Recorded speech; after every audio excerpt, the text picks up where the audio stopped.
The messages encoded in the scriptures and ancient archaeology came from adepts of spiritual science.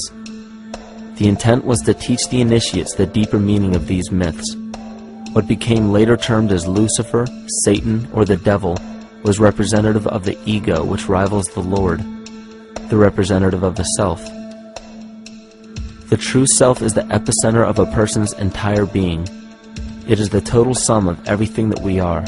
The false ego, on the other hand, is the idea and concept we create about ourselves in the course of our lives, which typically excludes any qualities we don't wish to accept about ourselves. Cancer begins with a group of cells within a community that fail to communicate with the conscious signal of the organism. Those cells begin to grow out of control and spread to other areas of the organism. This very disease is evident in our world today.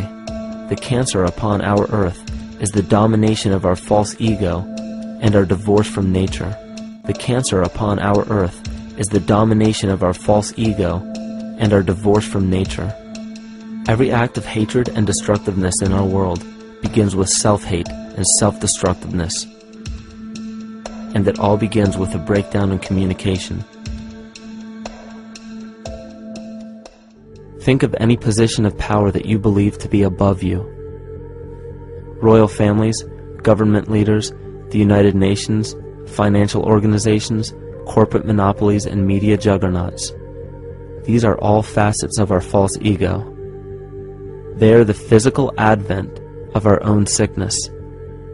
They require our conscious participation, our conscious energy to survive. Because without our cooperation, without supplying them with the sustenance of complicity, they starve. Their very nature depends on our desire to be ruled, and a typical symptom of the illness among humanity today is our continuous denial of our illness. Repression. We consistently repress those qualities we choose not to accept about ourselves. This is why it is so difficult to see the false ego and its multiple manifestations for what they truly are. This is the very nature of the false ego. It acts as a red herring to distract us from the freedom we truly have. For this psychic parasite to survive, it must supply us with a chemical that will cause us to remain dependent upon it.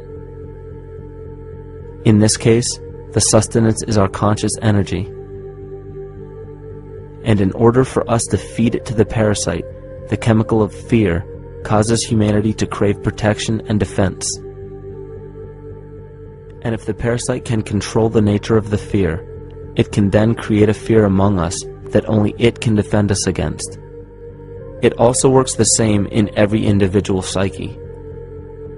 Just remember that the false ego has only one desire: to become greater and more powerful than the true self. This illness causes us to believe that we are separate from nature.